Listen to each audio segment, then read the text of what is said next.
5개의 원형탑과 두터운 성벽으로 완벽한 요새를 이루고 있는 성. 500여 년의 시간이 흘렀지만 여전히 그 위용이 대단한데요. 브라차노 호수 지역은 로마에서 가까운 전략적 요충지로 또 아름다운 호수 전망으로 중세 르네상스 시대 귀족들이 탐을 내던 땅입니다.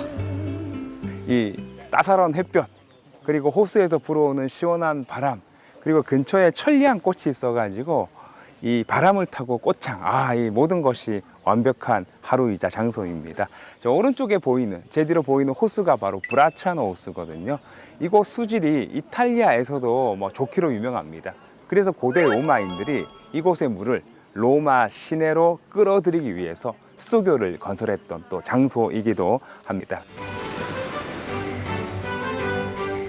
2000년 전 로마인들은 수도교를 통해 먼 수원지에서 도시나 마을로 물을 공급했습니다. 펌프가 없는 그 당시에 물을 운반하는 방법은 높은 데서 낮은 곳으로 흐르는 물의 낙차를 이용하는 것이었는데요. 수원지에서 도심까지 물길이 이어지도록 일정한 각도로 기울어지게 건설하는 수도교는 원형 경기장, 고대 도로와 함께 로마인들의 천재성을 엿볼 수 있는 대표적인 건축물입니다. 정말 놀랍지 않습니까? 현지인들은 이 수도교 밑을 운전해서 지나갑니다. 감동이 없어 보이지만 이게 2000년 전 로마인들이 깨끗한 물을 수도로 공급하기 위해서 만들어진 바로 그 아쿠아 트라이아 수도교입니다. 이 브라차노의 깨끗한 물을 운반하기 위한 수단이었고 일부 구간이 또 1600년도에 복원되었습니다.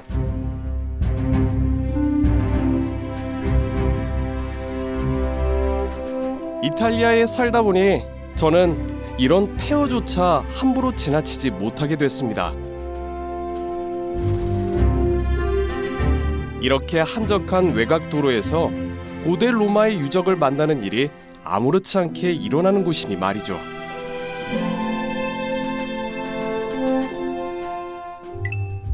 여기 브라차노 호수 인근에는 저처럼 빈티지한 느낌을 좋아하는 사람, 또 트렌디한 감성을 좋아하는 사람 모두가 반할 만한 장소가 있습니다.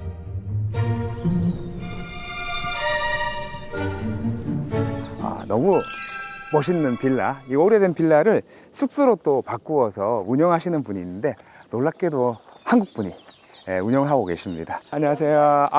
네, 안녕하세요. 너무 멋있는데요? 로마에서 1시간 거리. 한가로운 자연 속에 있는 이 건물은 옛 로마 유력 가문의 고택이었다고 합니다. 와, 진짜 무슨 동화 속으로 들어온 것 같지 않습니까? 이탈리아가 또 이 동화, 피노키오 이런 이 아름다운 동화의 배경인데 그 동화 속으로 진짜 들어오는 것 같네요. 100년 역사의 낡은 빌라가 예술 감각 충만한 주인의 손길로 다시 태어났습니다. 소품 하나하나까지 직접 그리고 꾸민 거라는데요. 제가 가이드로 일하다 보니까 1년의 3분의 1은 바깥에서 자거든요. 그런데 이렇게 구석구석 정성이 느껴지는 숙소는 보기 드뭅니다.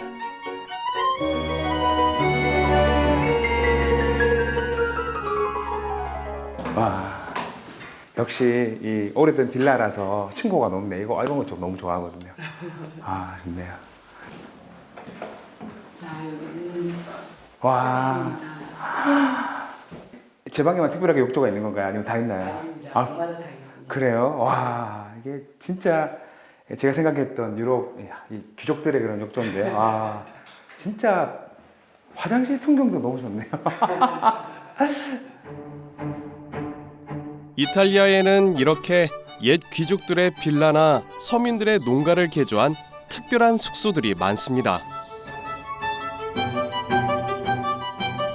내 취향에 꼭 맞는 근사한 숙소 하나만 잘 찾아도 여행의 즐거움이 훨씬 커지죠.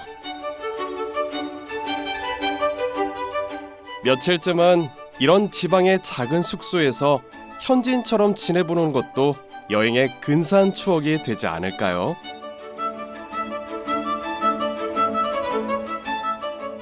큰 체인 호텔이 아니라서 아주 종류가 많지는 않지만 하나하나가 너무 정성스럽네요. 아침 뷔페는 싱싱한 제철 식재료와 주인 가족들도 자주 먹는 메뉴들로 소박하지만 든든하게 채워집니다.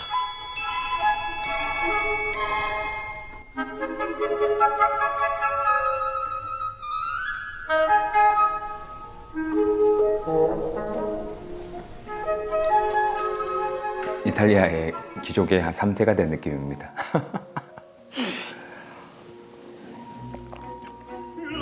고급스러운 빌라지만 하루 숙박비는 20만 원대로 가까운 로마의 호텔 요금에 비하면 꽤 합리적입니다. 올여름 이탈리아에 오신다면 호텔에서 호캉스 대신 고급 빌라에서 빌캉스 어떠세요?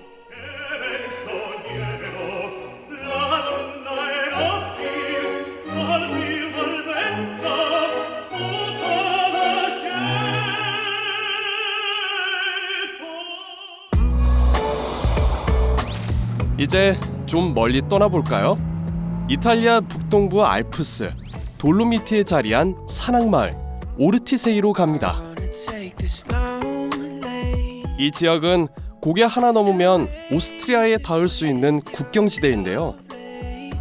그래서 풍경적으로나 문화적으로 이탈리아 중심부와는 또 다른 독특한 분위기가 있습니다.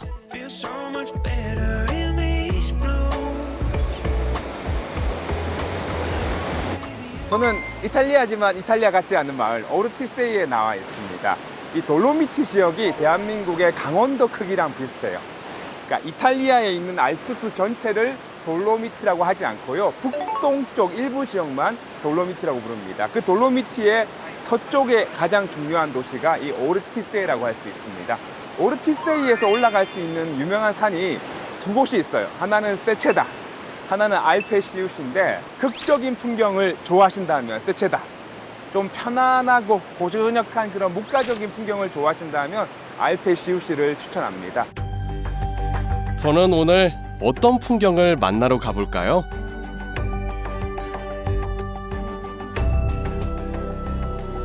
그 돌로미티 지역은 케이블카가 아주 잘 되어 있습니다. 그래서 편안하게 그냥 돈을 쓰시고 타고 다니시면 좋습니다.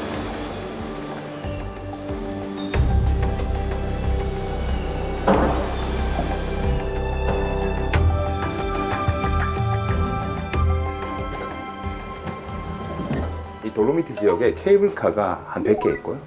그냥 타는 스키 리프트 같은 오픈되어 있는 곳까지 하면 한 440개가 있습니다. 진짜 많죠.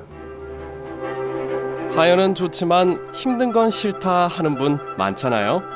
케이블카와 리프트 천국 오르티세이에선 그런 걱정 안 해도 됩니다.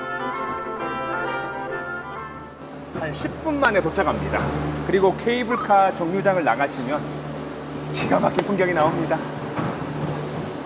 와, 여러분, 돌로미티의 아름다움이 보이시나요? 와.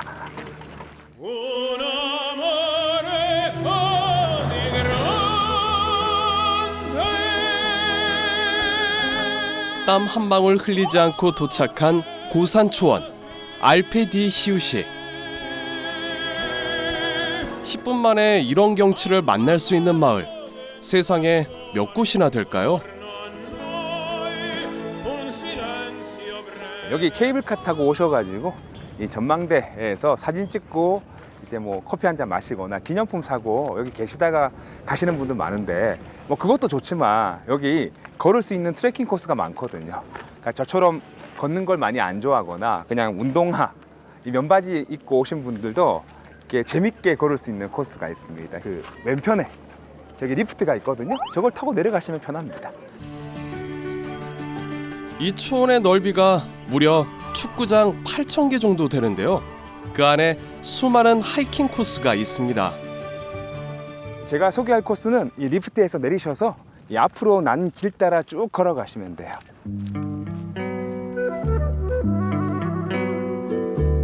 돌로미티 트레킹, 제대로 한번 해보고 싶다는 분들에겐 이 길이 좀 짧고 심심할 수도 있어요. 하지만 돌로미티의 장엄한 풍경과 조용히 그리고 편안히 눈인사를 나누기엔 더없이 멋진 길이죠. 야, 여러분 저 뒤에 있는 저 돌산이 사소룬고 긴 바위산이거든요. 압도하네요. 그냥 내가 돌로미티다 라고 그냥 말하고 있네요.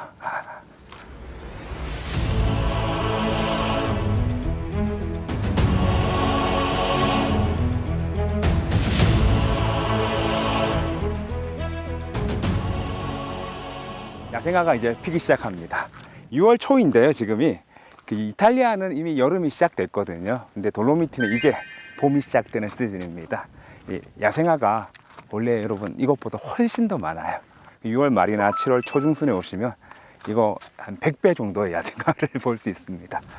예, 아무도 없잖아요, 또 여기가. 이렇게 걸어 다니시면 마치 천국이 있다면 이것이 아닐까라고 생각이 드는 것입니다. Longing to feel the sun. Where there is light, there must be love. And the morning will come. Take my hand, take all I am, and hold on. Keep holding on and on and on. Even when you 마치 구름 위를 걷는 것 같지 않아요? 이게 풀이 너무 폭신폭신해서 그냥 자동으로 걸어지는 그런 길입니다. 여기로 이제 걸어오시면 사거리가 나옵니다. 여기에서 나는 좀 체력이 된다, 트레킹을 더 하겠다 그러면 이 꼼파치오라는 마을이 이 길 따라 쭉 가면 있거든요. 1시간 가시면 되고, 제가 생각했던 한 1시간 반 정도의 초보자들이 부담 없이 걸을 수 있는 코스를 원하시면 여기 바이타 사논이라고 사논 휴게소 산장이 있습니다. 초록 융단을 깔아놓은 것 같은 길이지만 이래봬도 해발 고도가 2,000m 정도 됩니다. 그만큼 풍경도 드라마틱하죠. 저기 스쉐다도 보이네. 세체다 역시 오르티세이 마을에서 출발하는 대표적인 코스 중 하나인데요. 압도적인 바위 등선의 자태는 마치 거대한 파도가 높이 일어선 그 순간에 굳어버린 것처럼 절묘합니다. 여러분 아까 그 사거리에서 한 15분 20분 걸어오면 싸놓은 산장이 보입니다. 저곳에서 시원한 거 한잔 마시고 쉬었다가 다시 우리 리프트 있는 곳으로 돌아가시면 완벽한 코스입니다. RPD 시우실은 걷고 싶어지는 초원인 동시에 자꾸만 멈추고 싶어지는 초원입니다. 중간중간 머물기 좋은 산장들이 있거든요. Allora, potrei chiedere 3 bicchieri di succo di mela? Piccoli o grandi? Grande. Ok, grazie. Grazie. Questo non è birra, giusto? 와, 여러분 이게 맥주 아닙니다. 오해하지 마세요. 사과 주스입니다. 네. 막 몸에서 막 사과가 막 열릴 것 같아요. 참고로 이제 오늘은 안 시켰는데 여기 오시면 카이저 슈마렌이라고 독일식 팬케이크도 맛있고요. 또 이 돌로미티 오시면 오스트리아 페이스트리죠. 그 유명한 스트루델, 이 사과 과자 겹파이 같은 거, 이것도 꼭 드셔보세요. 맛있습니다. 근데 저는 사과 주스. 여기서 뭘 먹은들 맛이 없을까요? 앉아있는 것만으로도 설레는 곳입니다.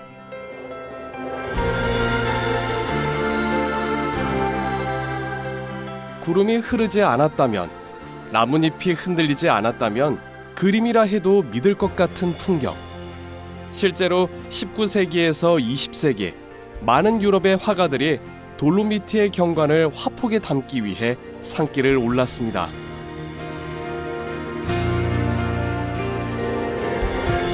그때는 지금처럼 케이블카도 없었으니 녹록치 않았겠죠. 그러니 우리는 운이 참 좋은 거죠.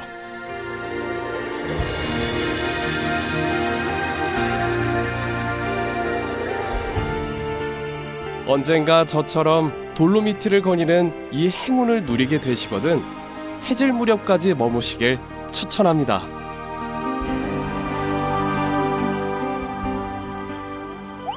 (7월) 초까지만 볼 수 있는 폭포예요.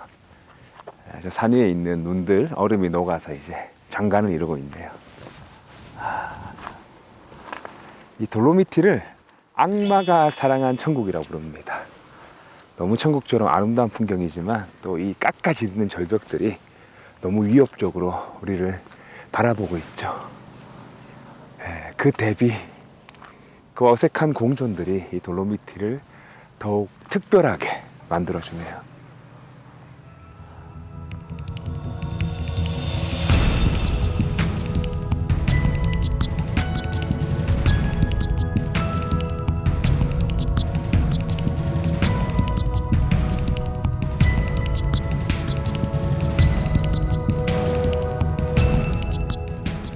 이 돌로미티 출신의 아주 유명한 산악인이 있습니다. 라이노트 메스너. 그러니까 산악계의 레전드 오브 레전드죠. 이 사람이 돌로미티는 단순한 산이 아니라 나의 영혼이고 나의 집이다, 이런 표현을 했습니다. 네, 저도 여기에 집이 하나 있으면 좋겠네요.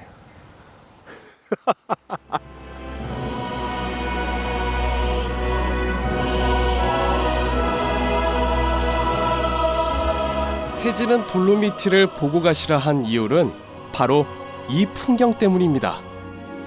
여기 사람들이 엔로사디다라고 부르는 이 색깔, 잿빛 바위산이 장밋빛으로 물들은 마법 같은 시간입니다.